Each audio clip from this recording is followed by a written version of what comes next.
Chapter 2, New Zion. Numbers are the letters of a more permanent alphabet. Plato. The Sacred Geometry of Consciousness. Rabbi David Steinberg stood at the observation window of Temple L5, his weathered hands tracing equations on the glass as he watched Earth rotate below. At 198, life extension had preserved his body but done nothing to diminish the intensity in his eyes. The equations he drew, a blend of ancient Hebrew numerology and quantum mathematics, had become the foundation of new Zionist interpretation of cosmic signals. Still searching for God in the mathematics, David? Sarah Cohen's voice carried a gentle warmth as she approached. As head of the new Zionist computational theology division, she had worked alongside Steinberg for decades, helping bridge the gap between ancient wisdom and modern science. Not searching, Sarah, he replied, his finger completing a complex sequence. Finding. Look at this pattern in the latest Klystron observations. The frequency alignments. They're not random. They follow the same mathematical structures we find in the Torah's letter number substitutions. He gestured to the holographic display floating beside him, where streams of data from their deep space arrays formed intricate patterns. The universe speaks Hebrew, Sarah, not literally, but mathematically. The same patterns that encode wisdom in the Torah appear in Klystron's emissions. This can't be coincidence. The Cookist connection. Sarah studied the data with practiced eyes. Our people among the Cookists have served us well. Without their initial reports about Klystron and the consciousness detection technology, we might never have looked in this direction. David nodded, his expression serious. Esther Goldstein's communications were particularly valuable. As the Cookists' quantum physics specialist, she had direct access to their earliest consciousness detection prototypes. When she transmitted the schematics to us, I knew immediately that we could refine the technology to serve a higher purpose. The refinements we made to their consciousness detection system were significant, Sarah replied. Where they saw only quantifiable evidence of awareness, we recognized the patterns of creation itself, the mathematical fingerprints of the divine. It's been nearly 60 years since the Cookists departed on their journey, David reflected, his gaze turning back to the starfield beyond the window. 60 years since they committed 40 million of their people to a relativistic flight toward Klystron with no guarantee of return. Sarah nodded. Their path is admirable in its boldness, a physical journey at near light speed, but our path may prove equally important. The difference in our approaches is telling, isn't it?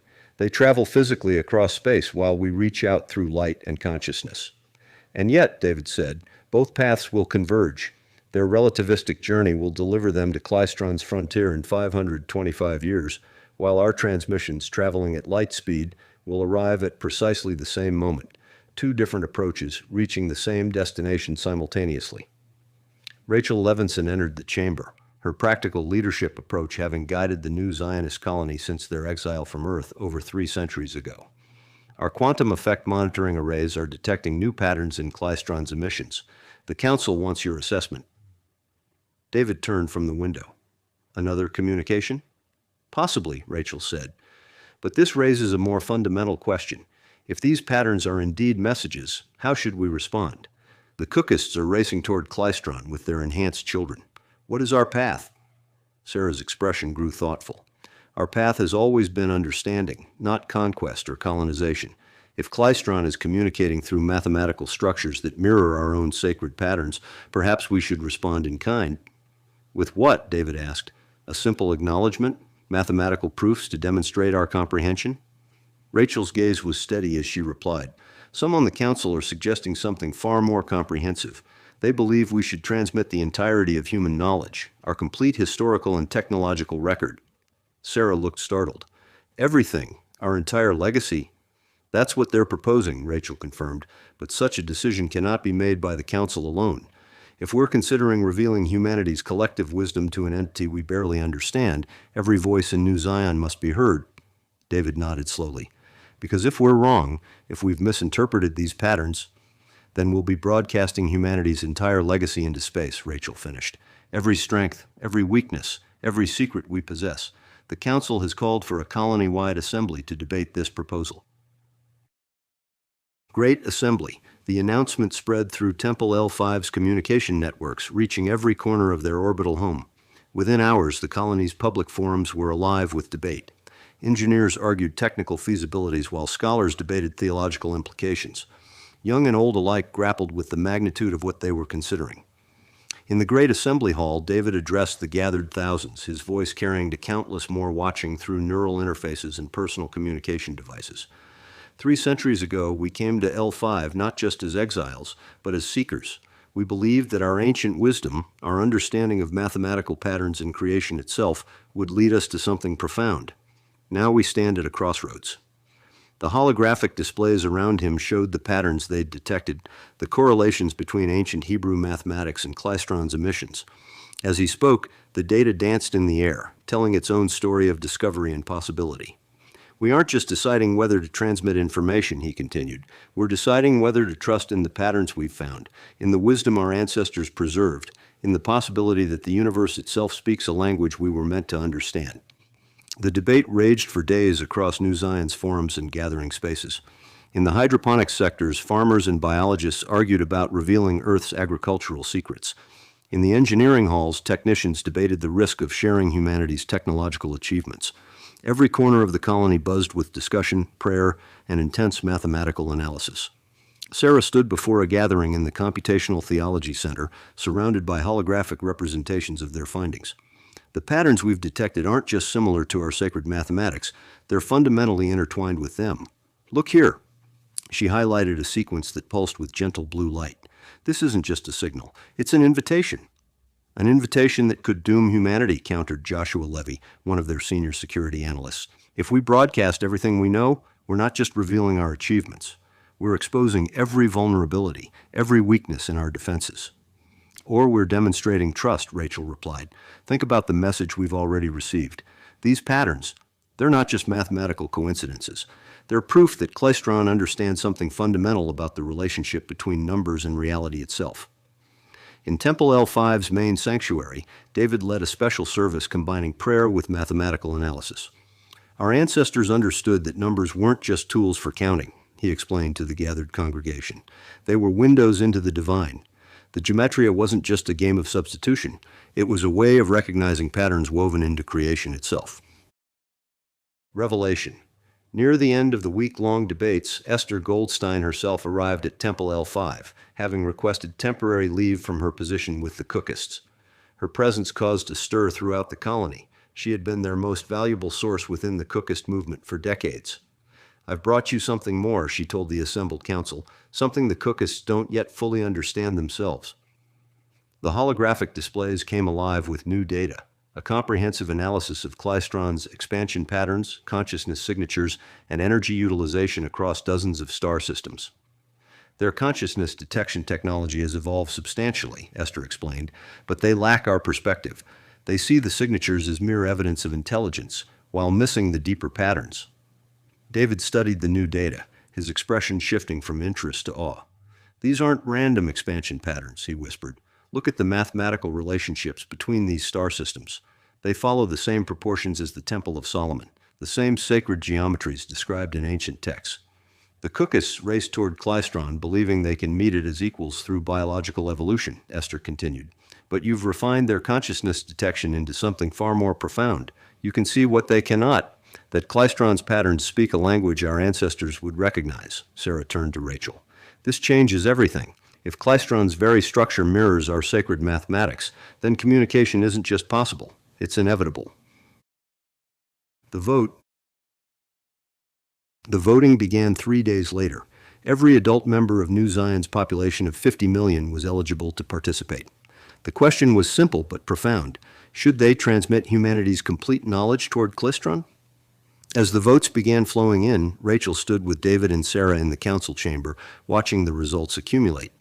Look at the distribution, Sarah noted. It's not just about age or profession. The support crosses all our traditional divisions. Because they understand what's at stake, David said softly. This isn't just about information. It's about who we are, who we've always been. A people who believe that understanding comes through engagement, not isolation. The final tally appeared in glowing figures above the council table. 94% in favor of transmission. The decision was clear, but it came with tremendous responsibility. Begin the compilation, Rachel ordered. I want every bite of human knowledge processed and prepared for transmission. Historical records, scientific data, technological specifications, everything. What about personal records? Sarah asked. Private communications, individual histories. Everything, David confirmed, down to the genomes of every new Zionist, along with their detailed epigenetic and educational history, and their identity and memory imprints. We're not just sending facts and figures, we're sending who we are, all of us, literally. The complete story of humanity, from our earliest records to this very moment. Unexpected response. As the massive data compilation began, their deep space arrays detected something unexpected. A new signal, stronger than any they'd received before, began streaming in from Klystron's region of space. The pattern was different, more focused, more structured. "This is impossible," Sarah whispered, studying the incoming data. "Our first transmissions won't reach Klystron's frontier for centuries. How can we be receiving a response already?" David moved closer to the displays, his eyes widening as he recognized the patterns emerging in the signal. "It's not a response to our transmissions," he said. "It's something else, something more immediate." The new signal yielded its secrets gradually. As David and Sarah applied their combined knowledge of Hebrew mathematics and modern cryptography, a clear pattern emerged. Within days, they had decoded what appeared to be technical specifications for a device unlike anything humanity had created. "A resonance amplifier," Aaron Shapiro, head of their engineering division, announced to the council. "The specifications are complete, precise, and, as far as we can determine, buildable with our current technology." Rachel studied the schematics floating above the council table. "What exactly would this device do?" "It's designed to increase our reception bandwidth by orders of magnitude," Sarah explained. "If these specifications are accurate, it would allow us to receive data at rates that are orders of magnitude greater than our current capacity." "Just as we prepare to transmit everything we know," David mused, "we receive instructions for building a device to receive what?" Resonance amplifier. 2 months later, the resonance amplifier took shape in a newly constructed dome adjacent to Temple L5. Its architecture was unlike anything in human engineering, a fractal array of crystalline structures that seemed to pulse with their own inner light. The device incorporated elements of ghost technology, but arranged in configurations that even Adrian had never conceived. "Initial power up in 5 minutes," Aaron announced, his voice tense with anticipation. "All systems are nominal." "Begin the transmission sequence," Rachel ordered. "Everything we compiled, everything our people voted to share. Send it all." As the massive data stream began its journey toward Klystron, the resonance amplifier's crystals began to glow. The incoming signal strength immediately jumped beyond their previous detection limits. "Storage systems online," one of the technicians confirmed, "but at these rates we'll fill our primary arrays within hours." David nodded. "We've prepared for this. The new storage facilities are ready, and we're manufacturing more. Whatever this data contains, we'll preserve every bit of it." The amplifier's glow intensified, and the stream of data became a flood. Patterns within patterns emerged on the displays, layers of information so dense that their best analysis systems could barely track them. "Begin the consecration ceremony," David announced suddenly. Rachel turned to him in surprise. "Now? In the middle of all this?" "Especially now," David's voice was firm. "We've committed our people's voice to this path. We've transmitted humanity's entire legacy to the stars, and now we're receiving something in return. This isn't just a technological achievement.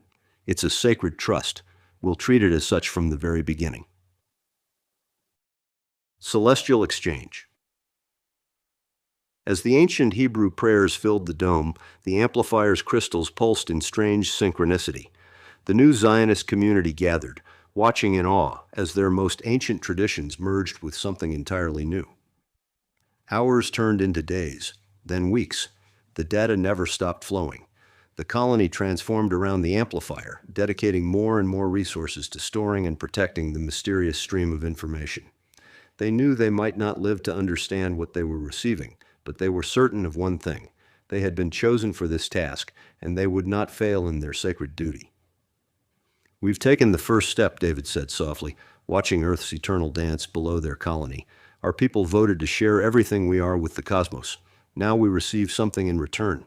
Whatever it means, whatever it contains, we'll preserve it until its purpose becomes clear." The resonance amplifier pulsed on, its crystals glowing with unknown purpose, feeding them data that might one day change everything. The new Zionists had found their purpose, not just as preservers of ancient wisdom, but as guardians of something far greater. A week later, Rachel called an emergency meeting of the council. The data analysis team has found something, she announced, her voice tight with a mixture of awe and concern.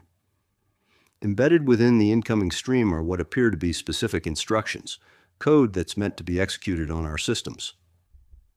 Execute unknown code? Joshua Levy's skepticism was immediate. That could be a gateway to something far more dangerous than we can imagine. David studied the code samples displayed above the table. His expression shifted from concern to wonder as he recognized patterns within the structure. These aren't just arbitrary instructions, he said, pointing to specific sequences. They follow the same mathematical principles we've been studying, the same patterns that connect to our ancient texts. It's a test, Sarah suggested. Klystron is asking if we truly trust what we're receiving, if we have faith in the connection we've discovered. Rachel's decision was measured but resolute. We'll create an isolated system, completely separate from our colony infrastructure. We'll execute small portions of the code there first, observing the results before proceeding further. And if it works as intended? Aaron asked. David's gaze remained fixed on the code patterns. Then we'll have taken the next step toward understanding something greater than ourselves, something that reaches across 642 light years to speak to us in the language of creation itself. The resonance amplifier continued its work, its crystals pulsing with light as data streamed into the new Zionists' expanding storage arrays. Earth rotated silently below them, unaware that a conversation spanning centuries of light travel had already begun, a dialogue between ancient wisdom and something far beyond human understanding.